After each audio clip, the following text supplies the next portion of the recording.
Chananan, chananan. Is SportsCenter.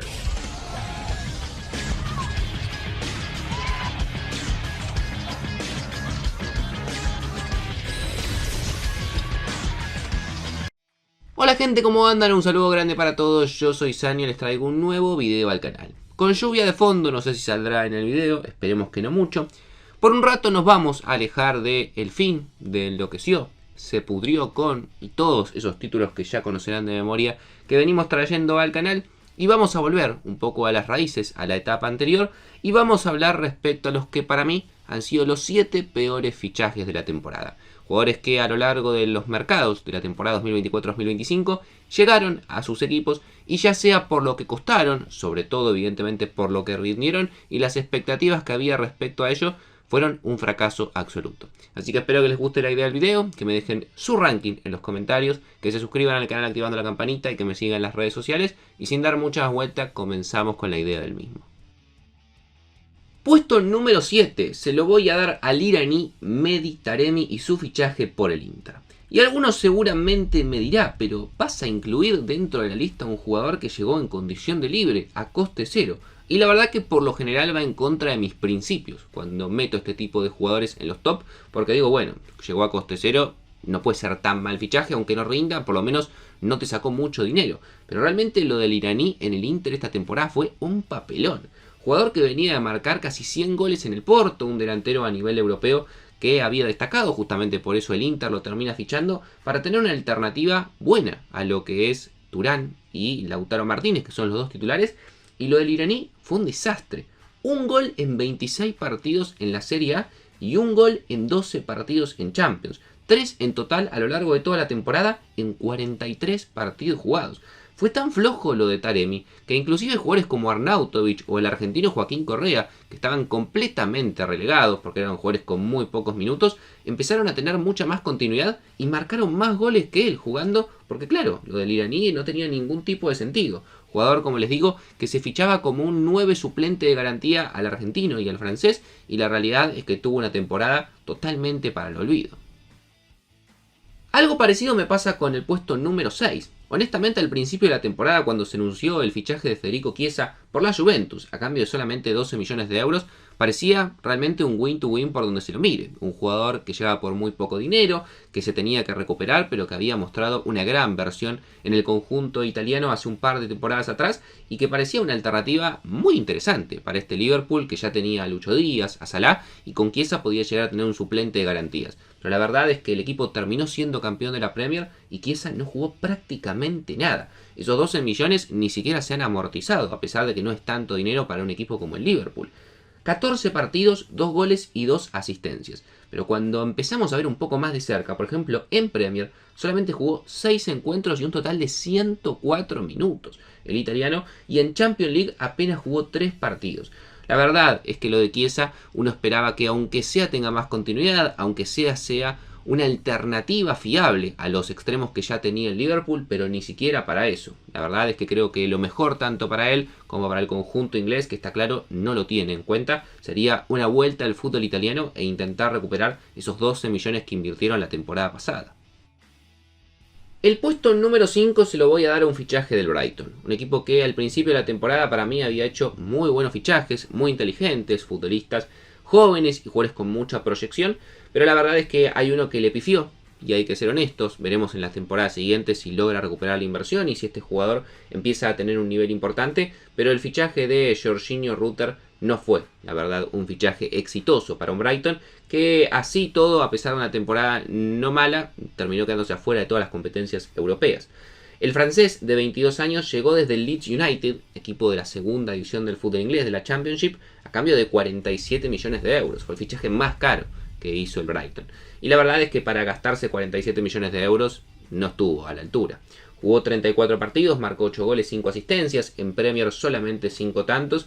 Y un futbolista que, vuelvo a decir, es joven, todavía puede seguir creciendo, habrá que ver en las próximas temporadas, pero de momento por 47 millones de euros, ya gastar esa cantidad de dinero por un jugador que estaba en segunda división parecía una locura, y viendo lo que fue la temporada, no salía 47 millones de euros Rutter, y no justifica solamente los 5 goles que terminó aportando el Brighton.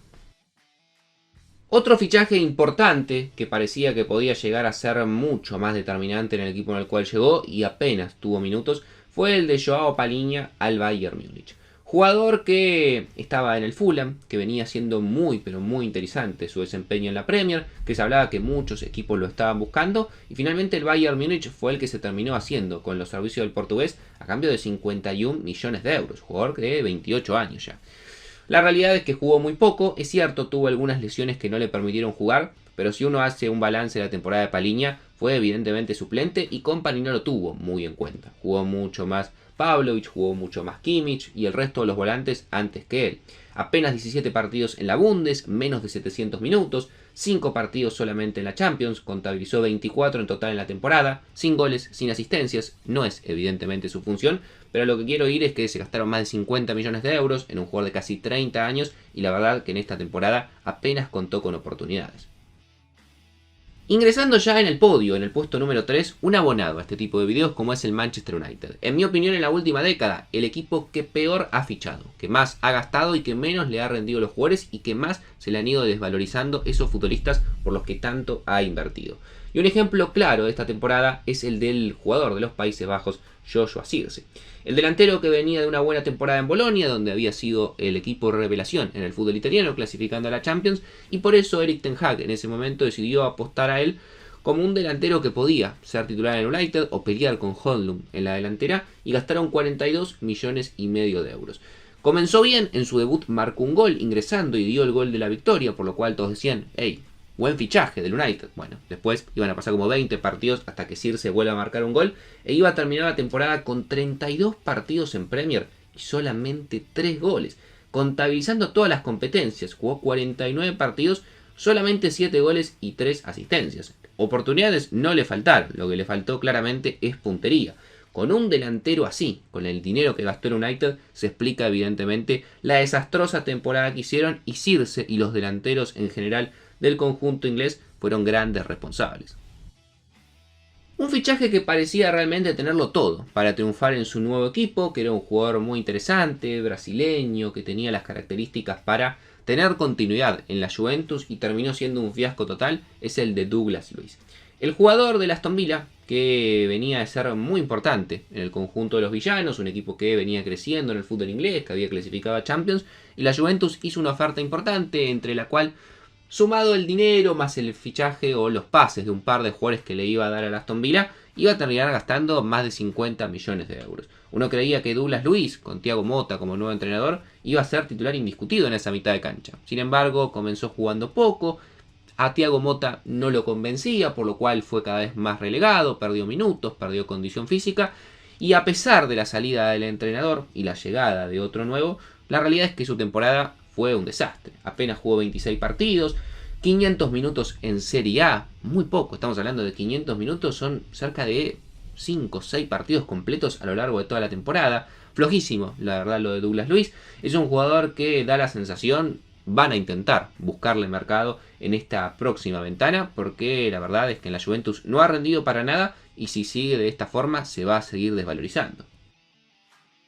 Y el puesto número 1 para mí indiscutible, porque además tuvo 2 fichajes en la temporada y en los 2 le fue mal, es el de Joao Félix. Ya al principio de la temporada lo había adelantado, que para mí el fichaje de Joao Félix era un desastre absoluto, y después evidentemente el correr de los meses me terminó dando la razón. Chelsea le pagó al Atlético de Madrid 52 millones de euros. Una locura absoluta, pero que se entiende quizás en una cuestión de equilibrar cuentas con lo que fue la venta de Conor Gallagher, de que Joao Félix llegue al Chelsea y el fair play financiero esté medianamente estable. Es la única forma de entender que alguien pague 50 millones de euros por Joao. En el Chelsea solamente iba a durar un par de meses. Si bien en Conference League marcó un pan de goles frente a equipos de países totalmente inchequeables, en Premier, que es lo importante, jugó 12 partidos, marcó un gol y dio una asistencia. Obviamente el Chelsea no quería saber nada con tenerlo en el equipo y se lo terminó cediendo al Milan, que por el préstamo de 6 meses pagó 5 millones y medio de euros. Una locura que cualquier equipo pague eso por 6 meses de Joao Félix. Y en la Serie A, que es lo importante para el Milan, apenas iba a jugar 15 partidos e iba a marcar 2 goles y dar una asistencia. En Italia no lo quieren ni ver, obviamente no van a pagar la cláusula o no van a intentar que se quede en el equipo italiano. Y es una incógnita total qué va a ser de Joao Félix la próxima temporada, pero lo que se sabe es que no va a jugar ni en Chelsea ni tampoco en el Milan, y para mí sin duda fue el peor fichaje de esta temporada. Pero me gustaría que me dejen en los comentarios su opinión en los jugadores que mencioné, y también que me dejen en los comentarios otros fichajes que ustedes consideran fueron muy malos o de los peores de la temporada. Suscríbanse al canal, activen la campanita, síganme en las redes sociales, y sin dar mucha vuelta los dejo por hoy y los veo mañana en un próximo video.